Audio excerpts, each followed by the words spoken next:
कि जो व्यक्ति कोई भी हो XYZ जो सरकारी परिसंपत्ति को नुकसान पहुंचेगा वो जेल के सलाखों के पीछे होगा। नेपाल बनाने का बात छोड़ दिया जाए, बांग्लादेश बनाने की बात छोड़ दी जाए, तो जो छात्र शांतिपूर्ण प्रदर्शन कर रहे थे, जो इस्तीफे की डिमांड कर रहे थे, अगर वो हो जाता तो शायद ये समस्याएं इतना लाठियां भी नहीं चलती। मैं विशेषकर कहना चाहूँगा कि शांतिपूर्ण प्रदर्शन वो स्वागत योग्य है। आपने बसों को तोड़ा है, सरकारी परिसंपत्तियों को नुकसान पहुँचाया है, छात्रों पे लाठियां भी हुई है सर, सरकारी गाड़ियों को तोड़ा है, आपने जो है खून खराबा किया है, पुलिस पे आपने जो पत्थर बरसाए हैं, लाठियां बरसाई है, लोह लोहान किया है, ये तो कहीं ठीक नहीं है। नीट परीक्षाएं जिस हिसाब से हो रही हैं, जो लीक हो जा रहा है, ये छात्रों के हित में, छात्र कल्याण में है सर। ये दुखदायी विषय है, ये नहीं होना चाहिए, क्योंकि हमारा जो गरीब छात्र है जो अपनी मेहनत से आगे आ रहा है, आगे बढ़ रहा है, अगर इसी प्रकार से अगर नकल करवाएंगे तो हमारा वो छात्र होनहार छात्र रह जाएगा।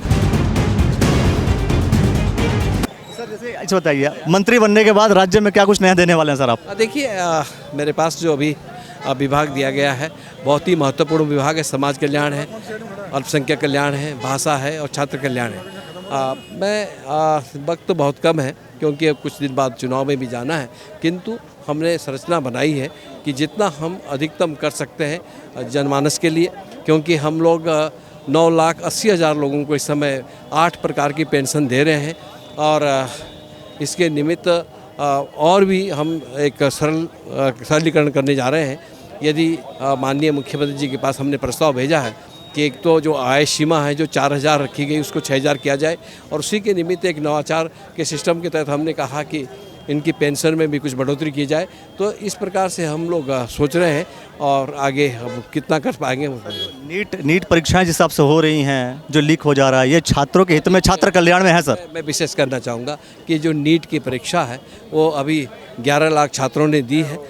जो होनहार छात्र हैं वो निकल भी गए हैं, किंतु जिस प्रकार से होने के बाद जो लोग वाला उसमें मैं बहुत ही खिलाफ हूँ। और यहाँ पे उत्तराखंड ने भी देखे ऐसे लोगों को जेल के सलाखों के पीछे भेजा, और अभी भी कुछ लोग जो केंद्र से जिस प्रकार की हरकतें कर रहे थे उनको भी जेल पहुँचाने का काम किया गया, और उनके खिलाफ माननीय प्रधानमंत्री जी ने कहा कि सख्त से सख्त कार्रवाई की जाएगी।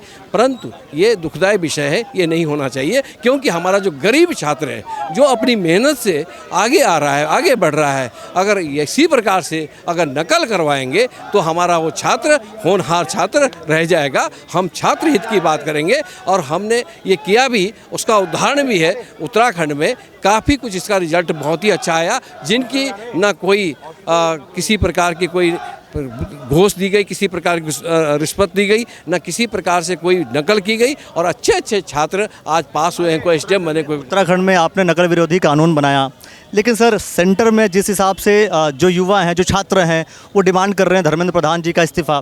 अगर इस्तीफा हो जाता तो शायद ये पंगा, ये समस्या, और आज जिस हिसाब से पूरी मेहनत करनी पड़ रही है भाजपा को, कांग्रेस को, वो करना ना पड़ता सर। मैं कहना चाहूँगा कि ये प्रधानमंत्री जी ने ये कहा है, अपने वक्तव्य में कहा है कि जो दोषी पाया जाएगा, चाहे कोई भी हो, XYZ कितना भी बड़ा आदमी हो, चाहे वो राजनीतिक हो और चाहे वो गैर राजनीतिक हो, चाहे सरकारी कर्मचारी हो, चाहे सरकारी अधिकारी हो, वो बख्शा नहीं जाएगा। जब ये ऐलान माननीय प्रधानमंत्री जी ने कह दिया है तो सबको मान लेना चाहिए और उसकी प्रतीक्षा करनी चाहिए। आपको नहीं लगता कि अगर ये जितना आंदोलन बढ़ता जाएगा उतना भाजपा की फजीयत हो जाएगी, भाजपा का नुकसान हो जाएगा?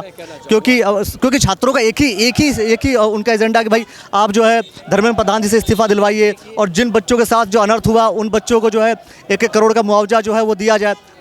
देखिए, मैं कहना चाहूँगा कि जिस प्रकार से हम अगर छात्रों की बात करें तो हमारे देश में ये युवा भारत है, ये 70% युवा हैं, और युवा सड़कों पर आ रहे हैं। युवा की अगर कोई वो कह रहे हैं तो उस बात को सुनना भी चाहिए, समझना भी चाहिए, और युवाओं के हित में करना भी चाहिए। ये हमारी सरकारें कर रही है, किंतु जहाँ पर इस बात का कोई जिस तरह से जो है उनको भड़काने का काम कर रहे हैं, नए नए एजेंडे देने का काम कर रहे हैं, आप बोल रहे हैं कि हम नेपाल बना देंगे, तो इस तरह का माहौल पैदा करना होता है तो ठीक नहीं है। अगर उन बातों को छोड़ दिया जाए, नेपाल बनाने का बात छोड़ दिया जाए, बांग्लादेश बनाने की बात छोड़ दी जाए, तो जो छात्र शांतिपूर्ण प्रदर्शन कर रहे थे, जो इस्तीफे की डिमांड कर रहे थे, अगर वो हो जाता तो शायद ये समस्याएं इतना लाठियां भी नहीं चलती। मैं विशेषकर कहना चाहूँगा कि शांतिपूर्ण प्रदर्शन वो स्वागत योग्य है, वो करना भी चाहिए, आज तक भी कर रहे थे, किंतु जो परसों जो हुआ है,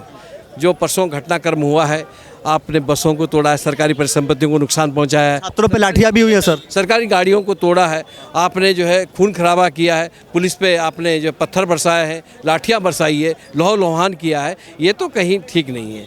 ये सरकारी परिसंपत्ति को जो क्षति पहुंचाएगा, यहाँ उत्तराखंड में मैं पुष्कर सिंह धामी जी का दिल की गहराई से धन्यवाद ज्ञापित करना चाहूँगा कि जो व्यक्ति कोई भी हो XYZ जो सरकारी परिसंपत्ति को नुकसान पहुंचेगा वो जेल के सलाखों के पीछे होगा। ये कानून तो होना ही चाहिए।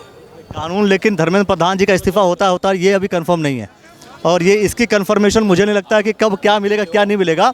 बात करते रहेंगे, देखते रहिए धनुष राठौर। बहुत बहुत शुक्रिया, बहुत बहुत धन्यवाद।